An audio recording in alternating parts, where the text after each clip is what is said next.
I want to take a moment to discuss what we call 360 video hybrid experiences. This is our terminology, so I'm not sure you'll hear that phrase anywhere else, but essentially, as soon as you add additional functionality to a 360 video, we call it a hybrid. Now, this can be as simple as adding a quiz that you take at the end of a 360 video, or you can string a few 360 videos together as an interactive tour like we did in the Unity template example.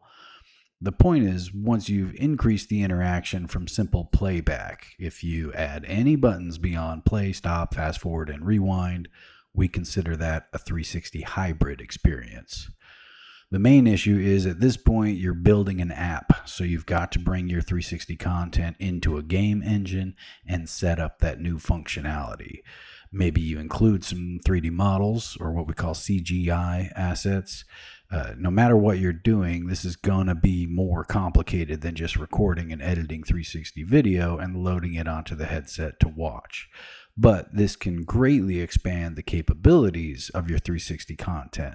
If we break up our videos into smaller clips and ask a question before each section plays, we can make this a more engaging learning experience.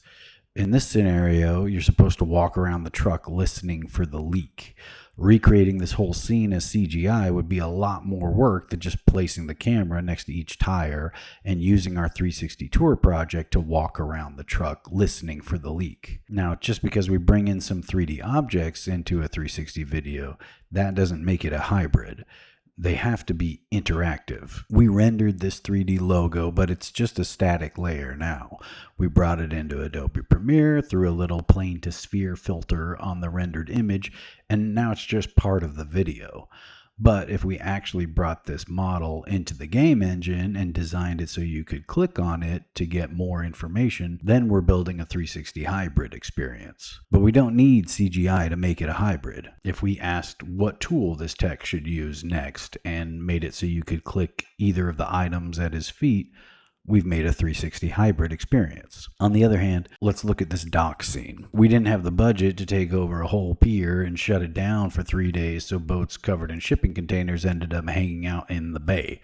So we created this whole scene in CGI. However, we just exported it as a 360 video. There's nothing you can do in this experience other than watch it, so it's still just a 360 video. If we were to bring even just one of these 3D models into the game engine and make it interactive on top of this video, then you'd be dealing with a 360 hybrid. On the far end, from simple 360 video experiences, we could bring this entire 3D scene into the game engine and make it so you can actually walk around and explore every nook and cranny. But then we're dealing with a full CGI VR experience, which is the most complicated of all three categories. So it's really just a question of difficulty versus effectiveness. With 360 video, you still get the benefits of the sense of presence from Immersive Media. Obviously, hybrid and full CGI experiences are going to be much more interactive, but they also require a fair amount of additional work. 360 hybrid is oftentimes a good choice, even if you do have to create some CGI assets for it to work. If you're training on a particular task, but the work environment is super relevant,